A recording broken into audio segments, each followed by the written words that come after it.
kita itu mudah melaksanakan seluruh perintah Allah Subhanahu wa taala, menjauhkan larangan-larangannya dengan mencintai baginda Rasulullah SAW, mudah melaksanakan sunnah-sunnah Rasulullah SAW dari mulai ujung rambut sampai ujung kaki dalam 24 jam dalam kehidupan sehari-hari kita melaksanakan sunnah-sunnah baginda Rasulullah SAW. Inilah yang harus kita usahakan, Pak. Senantiasa bermajelis seperti ini, bermusyawarah tentang pentingnya iman dan amal saleh, tentang pentingnya sunnah-sunnah baginda Rasulullah SAW. Dikatakan sunnah itu kadang mudah tapi susah melaksanakan. Bagaimana cara melaksanakan itu tadi? Senantiasa berkorban dengan harta diri kita untuk mengawalkan perintah-perintah Allah Subhanahu wa taala. Dengan korban seperti itu, maka Allah akan mudahkan melaksanakan perintah-perintah Allah Subhanahu wa taala. Jadi yang mulia, tanda-tanda syukur seorang hamba yaitu apabila hamba tersebut senantiasa di mulutnya atau senantiasa berzikir dan hatinya senantiasa bersyukur. Jadi apabila kita senantiasa berzikir dan bersyukur, maka Allah senantiasa bersama kita. Apabila senantiasa kita buat seperti itu, maka apalagi Pak, semua tidak ada lagi masalah dalam kehidupan dunia dan akhirat. Sehingga yang mulia, di hati-hati kita ini, sebenarnya yang harus kita perbaiki ini hanya hati Pak. Jadi apabila hati kita baik, maka semua akan baik. Inilah yang harus kita perbaiki. Apabila lisan kita senantiasa berzikir, hati kita senantiasa bersyukur, maka yang mulia kita akan menjadi raja tanpa kerajaan, menjadi kaya tanpa harta karena dengan berzikir, karena ada hati di hati. Tapi hari ini Pak, hari ini umat hari ini mencari kepuasan hati dengan benda-benda, dengan jabatan. Hari ini mau dapat jabatan seini, dapat naik lagi mau ini, tidak ada puasnya Pak, karena yang dicari adalah di luar daripada agama. Jadi seperti sekarang ini zaman-zaman mencari jabatan, menghabiskan waktu sebanyak-banyaknya, harta-harta sebanyak-banyaknya di luar agama, maka pasti dia akan kecewa. Walaupun dia menempati jabatan-jabatan tersebut, tidak akan pernah puas Pak. Bahkan dengan jabatan itu, apabila kita tidak perbaiki hubungan dengan Allah Subhanahu wa taala, bisa menghancurkan kehidupan kita. Apalagi umur-umur seperti ini, Pak. Kehidupan dunia sementara 60-70 tahun. Jadi kita senantiasa tawadhu, memperbaiki diri kita untuk mencapai keridhaan Allah Subhanahu wa taala. Jamaah maghrib yang dimuliakan Allah Subhanahu wa taala, yang harus kita perbaiki dalam kehidupan kita adalah bagaimana senantiasa kita atau di akhir hayat kita mampu mengucapkan kalimat La ilaha illallah. Bagaimana caranya agar tertanam kalimat La ilaha illallah di dalam hati-hati kita? Maka senantiasa kita zikirkan, kita dakwakan pentingnya kalimat La ilaha illallah. La ilaha illallah yaitu tiada yang berhak disembah selain Allah Subhanahu wa taala. Kunci daripada surga adalah La ilaha illallah. La ilaha illallah adalah pembersih daripada hati. Inilah yang harus kita senantiasa zikirkan Pak. La ilaha illallah dalam kehidupan sehari-hari kita. Bahkan yang mulia, apabila Allah Subhanahu wa taala menginginkan hambanya untuk dihapuskan dosanya, maka Allah Subhanahu wa taala memberikan hidayah untuk mengucapkan kalimat La ilaha illallah. Apabila kalimat La ilaha illallah diucapkan, maka terhapuslah dosanya. Sebagaimana ada tiang di arsy Allah Subhanahu wa taala. Apabila hamba tersebut mengucapkan kalimat La ilaha illallah, maka tiang itu bergetar. Tiang itu bergetar, maka Allah Subhanahu wa taala berfirman, "Wahai tiang, berhentilah bergetar." Maka tiang menyahut, "Ya Allah, bagaimana kami tidak berhenti bergetar? Hamba-Mu belum engkau ampuni dosa-dosanya." Maka yang mulia Allah katakan, "Saya telah mengampuni dosa-dosanya." Maka berhentilah bergetar. Inilah yang senantiasa harus kita upayakan dalam kehidupan sehari-hari kita. Mensikirkan la ilaha illallah dalam kehidupan sehari-hari kita. Setiap waktu, setiap saat, bahkan ada yang namanya zikir kalbu, jadi keluar napas, la ilaha illallah, masuk napas, itu yang selalu kita bicarakan. Apabila zikir-zikir kita ini bagus, maka yang mulia dalam tilawat Al-Quran juga bagus, karena sudah ada semacam signal dengan Allah Subhanahu wa Ta'ala. Salat kita bagus, salat itu akan makin bagus apabila diperbaiki tawadhu kita kepada Allah Subhanahu wa Ta'ala. Begitu pula puasa, haji, kita semua akan jadi bagus. Maka ini latihan Pak, latihan 24 jam dalam kehidupan sehari-hari kita. Tasbih, tahlil, takbir, semua diulang-ulang di dalam hati agar timbul rasa sangat senang apabila kita sikirkan hal-hal seperti itu. Jadi mulia, inilah yang harus kita, terutama kalimat la ilaha illallah. Begitu hebatnya ini kalimat la ilaha illallah. Suatu hari dulu ada seorang raja yang sangat zalim terhadap orang Islam. Dia ditangkap waktu dalam peperangan. Maka setelah ditangkap, maka umat Islam menghukum mereka dengan mau memasak. Jadi disiapkanlah periuk yang besar, diisi air, dipanaskan. Maka sang raja yang sangat zalim ini terhadap umat Islam akan dimasukkan ke tempat wajang yang besar itu. Maka yang mulia, sang raja ini panik, maka dia panggillah Tuhannya, Lata, Tasa, apa semua. Tapi tidak tetapan. Maka tiba-tiba dia masuk Islam, dia bilang la ilaha illallah. Waktu dimasukkan itu, maka Allah datangkan pertolongannya dengan mendatangkan hujan yang sangat lebat dan angin yang sangat kencang, sehingga raja tersebut terdampar di suatu pulau. Waktu terdampar di suatu pulau, masih tetap dia sikirkan la ilaha illallah. Padahal sudah sampai di pulau tersebut, sudah banyak penduduk pulau tersebut yang senantiasa melihatnya. Apa yang terjadi? Setelah sadar, buka matanya, maka diceritakanlah peristiwa tersebut pada penduduk pulau itu. Apa yang terjadi Pak? Maka seluruh penduduk pulau itu masuk Islam. Jadi inilah Pak, jangan sampai kita merasa sudah lama berislam, kita sudah bagus. Tidak. Ada orang yang baru masuk Islam pada saat itu juga jadi asbab hidayah orang masuk Islam. Jadi di dunia ini kita senantiasa takut, harap jangan sampai kita masuk dalam nerakanya Allah Subhanahu wa Ta'ala. Jadi perasaan harap dan takut itu tidak boleh ada semuanya, saya ini sudah masuk Islam, masuk surga. Tidak Pak. Jadi karena ada seseorang yang beramal, amalan surga, sejengkal lagi masuk surga.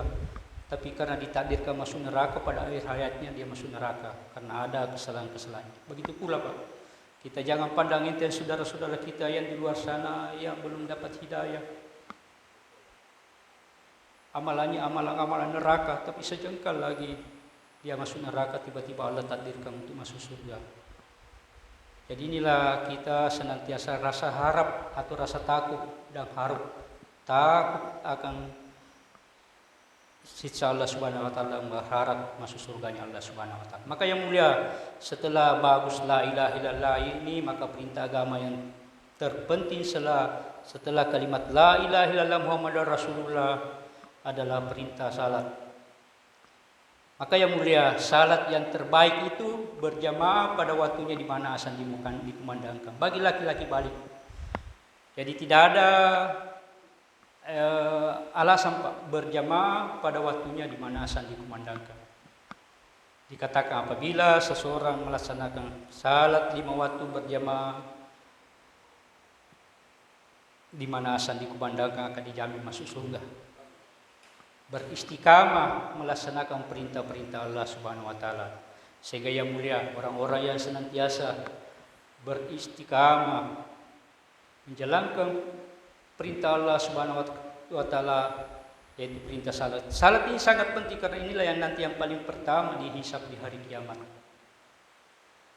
Apabila salat kita baik, maka seluruh amal-amal kita yang baik. Inilah kuncinya, Pak. Diibaratkan itu salat itu angka 1 di antara di antara seluruh kebaikan-kebaikan. Jadi kebaikan itu 0. Puasa dan lain sebagainya, berbuat baik kepada orang semua 0. Makin banyak nolnya, tapi kalau tidak ada angka 1 di depannya, maka semua akan jadi 0. Jadi salat ini harus senantiasa kita perbaiki. Jadi untuk mendapatkan angka 1 yang bagus ini memang kita harus bermujahadah.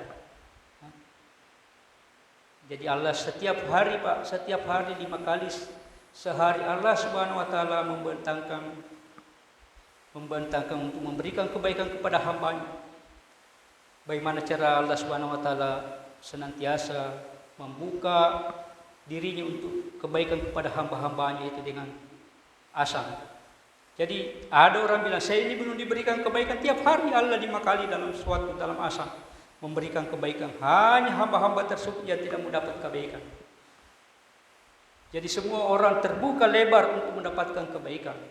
Hanya orang-orang saja yang tidak mau mendapatkan kebaikan. Artinya juga semua orang seluruh umat, seluruh hamba Allah orang mau masuk surga, tapi ada juga yang tidak mau. Siapa yang tidak mau? Yang kufur kepada Allah. Yang mau yaitu yang taat kepada perintah Allah Subhanahu wa taala. Dan yang paling penting Pak ini, agar amal-amal kita bisa jadi bagus, maka kita harus belajar ilmu. Ada namanya ilmu masikir.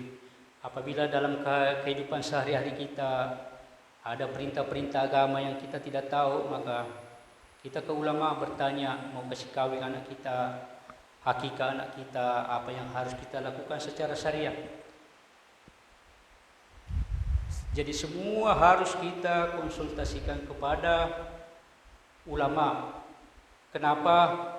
Agar sempurna agama dalam kehidupan kita. Begitu pula banyak ilmu di buku ini, Pak, di banyak seperti maghrib isya ini. Antara maghrib dan isya, barang siapa yang beriktikaf antara maghrib dan isya, maka Allah akan memberikan membangun satu istana di surga.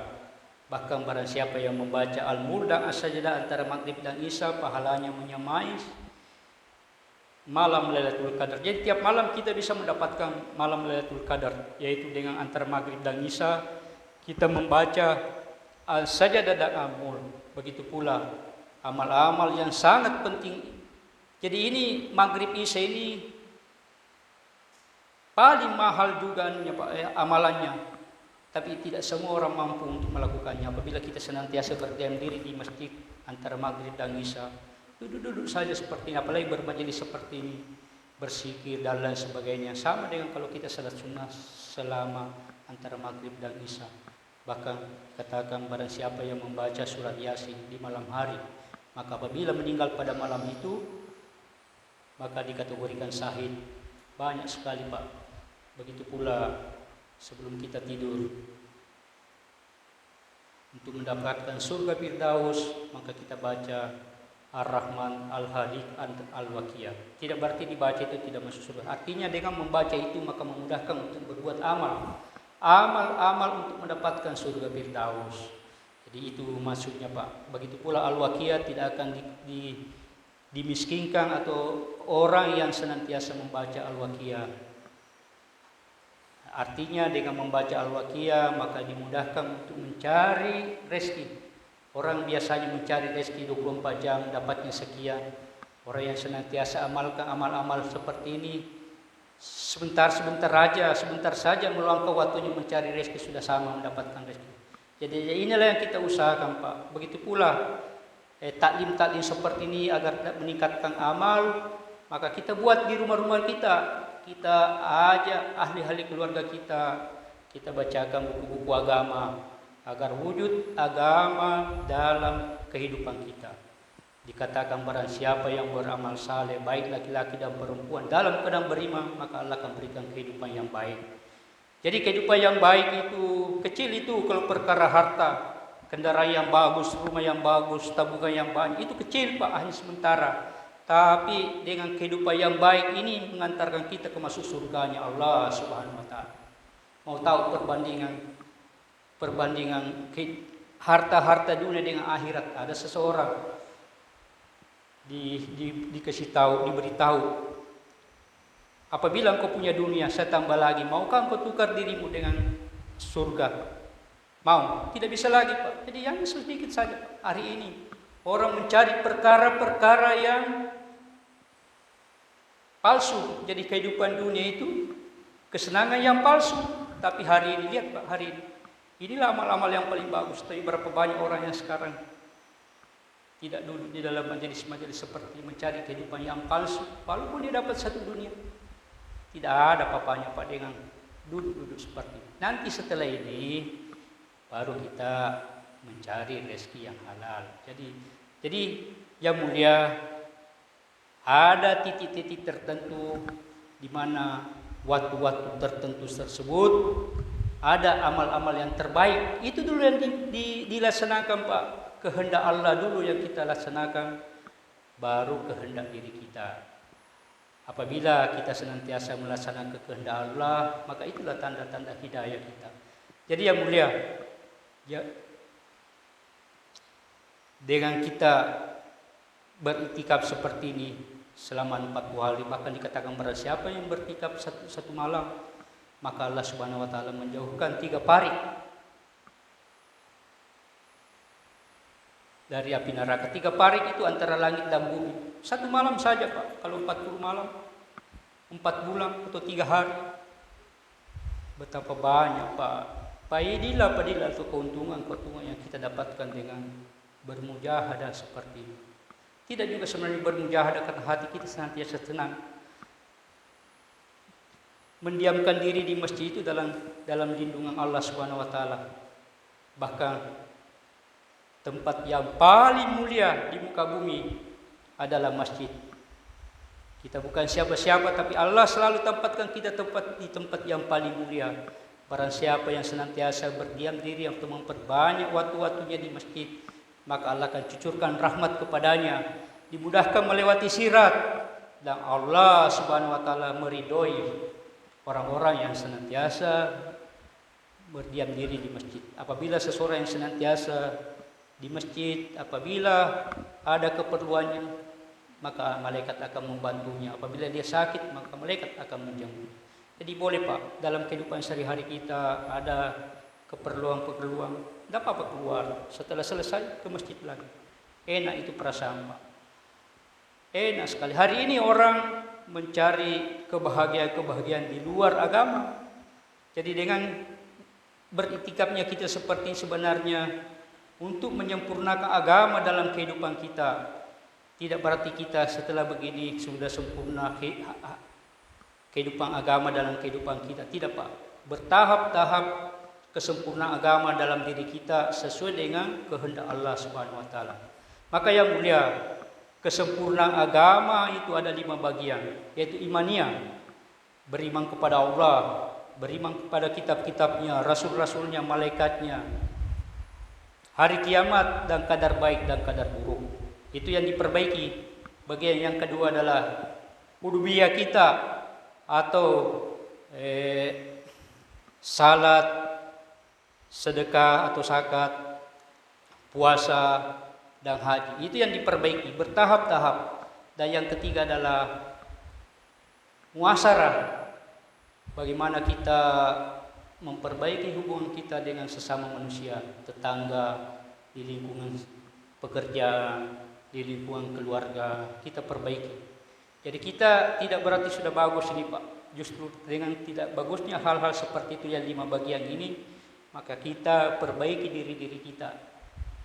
Yang keempat adalah muamalah, janji-janji, akad-akad. Kadang ada orang bilang itu sudah salah, ada utangnya dia tidak bayar. Jadi ini yang harus kita perbaiki kita Pak. Jadi memperbaiki hal-hal seperti itu. Dia sudah salat 5 waktu di masjid, tapi ada janjinya dia tidak penuhi. Ini yang harus kita perbaiki Pak. Dan yang terakhir, bagaimana akhlak kita seperti akhlak baginda Rasulullah SAW. Nah, untuk mendapatkan kesempurnaan agama dalam kehidupan kita, kalau kita sudah di masjid, insya Allah memang sudah hampir sempurna. Tapi di dalam lingkungan kehidupan kita, di kantor, di rumah, di dalam aktivitas hari-hari kita, maka yang mulia kita harus luangkan waktu-waktu kita sebagaimana petani untuk mendapatkan hasil yang baik, maka dia keluarkan uangnya untuk beli pupuk yang bagus, keluarkan dirinya untuk bekerja, menyemai, melihat itu senantiasa memperhatikan sawah-sawahnya.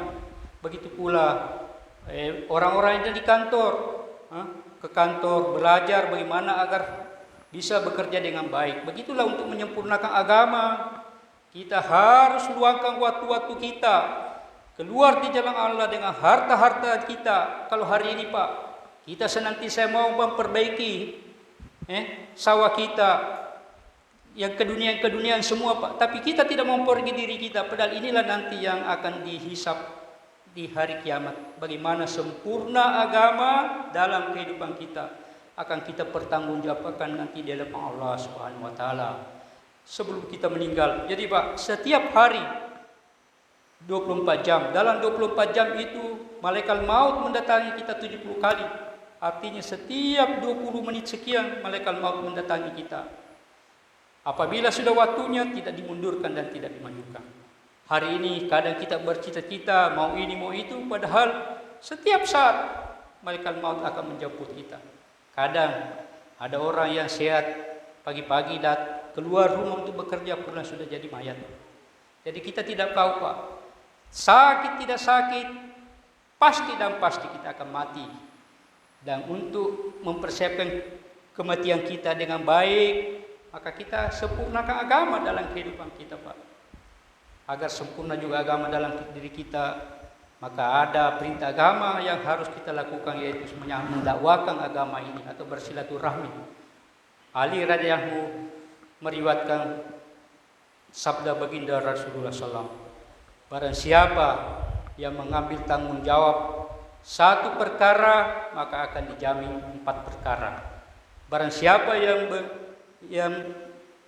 mengambil tanggung jawab bersilaturahmi, maka akan diberikan 4 kemuliaan, yaitu dipanjangkan umur, diampuni dosa-dosa, dan saudara-saudara kita saling mencintai karena saling bersilaturahmi, saling kenal mengenal. Dan paling akhir ini yang paling hebat Pak, dimasukkan dalam surganya Allah Subhanahu. Inilah maksud kami datang ke sini bersilaturahmi, bukan berarti menggurui bapak-bapak. Kami belajar bersilaturahmi.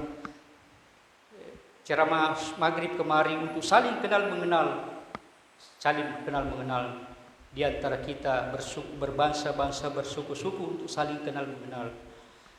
Jadi yang mulia, kita bersilaturahmi begitu pula. Dengan bersilaturahmi maka bencana tidak akan datang. Dikatakan apabila bencana akan didatangkan atau ditumpahkan dalam suatu tempat, apabila masih ada orang yang senantiasa bersilaturahmi, membicarakan kalimat la ilaha illallah, menyampaikan pentingnya kalimat la ilaha illallah, amal saleh, pentingnya salat. Yang kedua, apabila masih ada orang yang senantiasa di malam hari beristighfar, salat, menangis untuk kebaikan seluruh umat manusia. Dan yang terakhir, kalau masih ada orang yang senantiasa salat berjamaah di masjid, inilah yang harus kita usahakan. Ini tanggung jawab kami. Ini pulang selesai, tapi di sini ada tanggung jawab saudara-saudara kami yang di sini, bagaimana risau dan pikir bagaimana saudara-saudara kita yang lain agar masuk juga ke dalam masjid, memakmurkan masjid Allah Subhanahu wa taala. Inilah maksud kami Pak, saling menggairahkan, saling mensupport. Jadi organisasi seperti ini bukan organisasi, tapi sorganisasi. Sama-sama mau surganya Allah, masuk surganya Allah sama. Bukan cuma kita aja yang mau, semua Pak, semua harus masuk.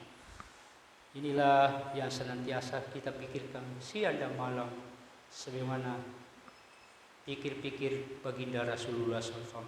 Bagaimana setiap orang mampu mengucapkan kalimat la ilaha illallah, dan bagaimana setiap orang di akhir hayatnya mampu mengucapkan kalimat la ilaha illallah dan masuk surga tanpa hisab. Inilah maksud kami datang ke sini. Dan ini hari terakhir Pak, malam terakhir. Insya Allah besok masih ada bayan subuh.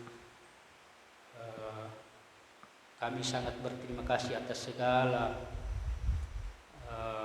keterbukaan kebaikan Bapak-Bapak menerima kami dengan baik. Semoga dengan penerimaan ini, dengan kunjungan kita di sini, ini menjadi asbab hidayah, diturunkan hidayah di kampung ini dan di seluruh alam. Dan kita semua insya Allah masuk ke dalam surganya Allah. Baik, kita tutup doa para penjenis. Jadi kalau ada yang benarnya itu datanya dari Allah Subhanahu Wa Taala. Jadi gini Pak, saya ini orang biasa-biasa saja, tidak tahu apa-apa, tapi senantiasa ikut-ikut. Seperti ini Allah pahamkan sedikit-sedikit agama. Bahkan yang mulia dengan kerja-kerja seperti ini, taklim di rumah. Setiap malam kami taklim di rumah. Maka yang mulia atas izin Allah jadikan satu anak saya yang terakhir Pak itu jadi hafiz Quran. Jadi jangan Pak, jangan ragu. Itu yang namanya hafiz Quran. 10 orang yang sudah masuk dalam neraka diberikan sepatu untuk masuk surga. 10 orang. Kalau mau bicara dunia tidak ada apa-apanya itu dunia. Biar 1000 dunia kau punya tidak bisa untuk menyelamatkan satu orang untuk masuk surga.